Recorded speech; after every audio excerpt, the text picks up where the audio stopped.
I am Lieutenant Commander Saad Irfan from Pakistan Navy Special Service Group. Fortunately, we are living in a country where every youngster wants to join forces. और जो लोग forces join कर लेते हैं, they prefer to join a Special Service Group.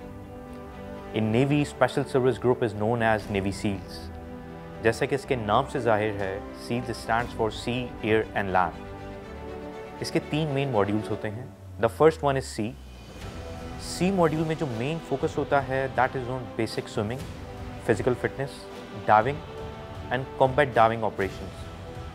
जब एक बंदा ये सारी चीज़ें कर लेता है तो लैंड मॉड्यूल में जाने से पहले 12 nautical mile that is 20 kilometre swimming endurance test होता है ओपन सी में, जो कि आपने क्वालिफाई करना होता है विदाउट टेकिंग एनी सपोर्ट. जब आप ये क्वालिफाई कर लेते हैं then you go to land module.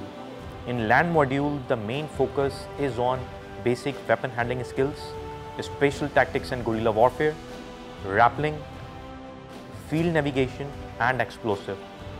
जब आप ये सारी चीज़ें कर लेते हैं तो थर्ड फेज़ में जाने के लिए भी एक टेस्ट होता है that is endurance test of 80 kilometre, जो कि आपने 20 kg पैक के साथ करना होता है. All those who qualify this, then they subsequently move on to next phase, that is the airborne phase, जहाँ पे मेन फोकस जो है वो paratrooping, tactical jumps and night jumps पे होता है. ये सारी चीज़ें करने के बाद after going through 35 weeks of rigorous training, then you included in the Navy SEAL course. The punch line that we carry for this course is that every day is difficult and the next coming day will be more difficult than the previous one.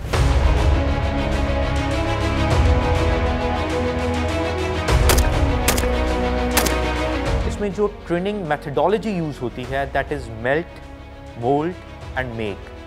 जिस तरह पहले सोने को तराशा जाता है उसमें shape लाने के लिए, शाइनिंग लाने के लिए, तो इसी तरह एसएसजी नेवी का हर जवान और ऑफिसर उसको ट्रेनिंग में तराशा जाता है ताकि फ्यूचर में जो रिक्वायरमेंट हमें उस ऑफिसर या सेलर से चाहिए हम उससे वो ले सकें.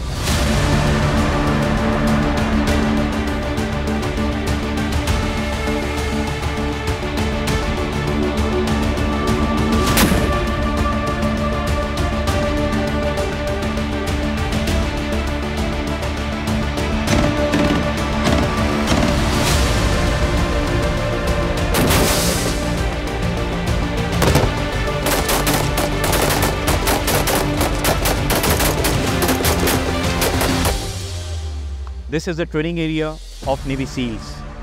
As you have witnessed the demonstration of RPG firing, MG and sniper firing, followed by close quarter battle.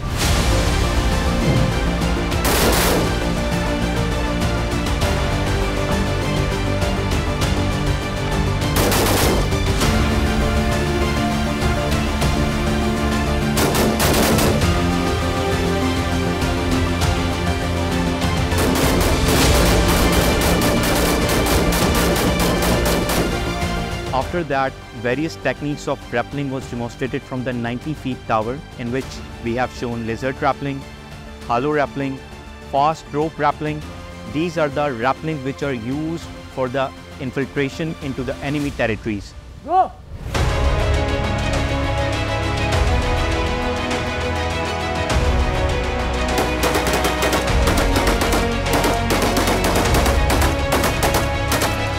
We have to keep one thing in our mind कि हमारी जो स्ट्रेंथ है वो हमारी क्वांटिटी नहीं है. हमारी स्ट्रेंथ जो है हमारी ट्रेनिंग है, फिज़िकल फिटनेस है. बिकॉज हमें पता है कि जो दुश्मन है वो तादाद में हमसे ज़्यादा है. तो जो ट्रेनिंग वाला जो फैक्टर है, जो एरिया है, ये वो वाहिद चीज़ है कि जिसके ऊपर हम कॉम्प्रोमाइज़ नहीं कर सकते.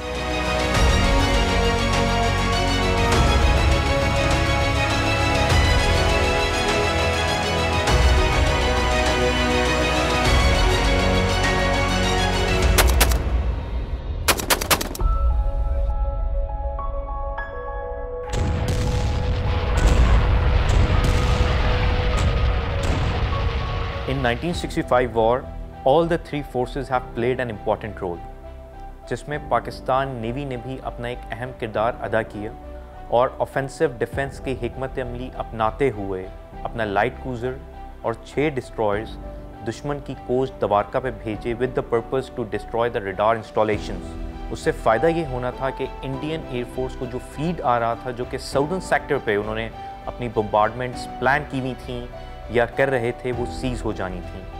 और एक उसका सबसे बड़ा ऑब्जेक्टिव ये था कि जो नॉर्दर्न सेक्टर पे जहाँ पे उनकी एडवर्सरी आर्मी इंगेज है वो डिस्ट्रैक्ट हो जाएगी। तो नेवी ने दवारका पे रडार इंस्टॉलेशंस को डिस्ट्रॉय करके अपने ये ऑब्जेक्टिव्स अचीव किए।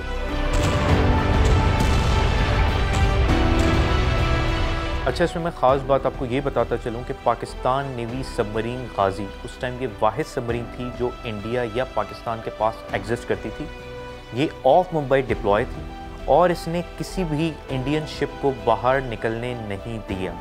Their defense minister admitted that due to the presence of Pakistan Navy submarine Ghazi, their naval fleet were unable to came out from the harbor.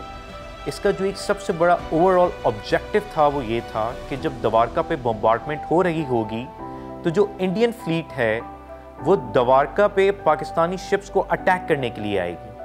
But due to the presence of Ghazi, कि उनको पता था कि वहाँ पे गाजी है वो जो उसको टैकल करेगी, तो they were unable to came out.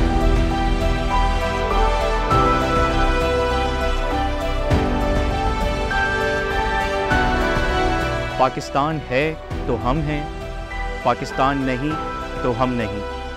Sooner or later, Pakistan has to emerge, so we don't have to lose hope.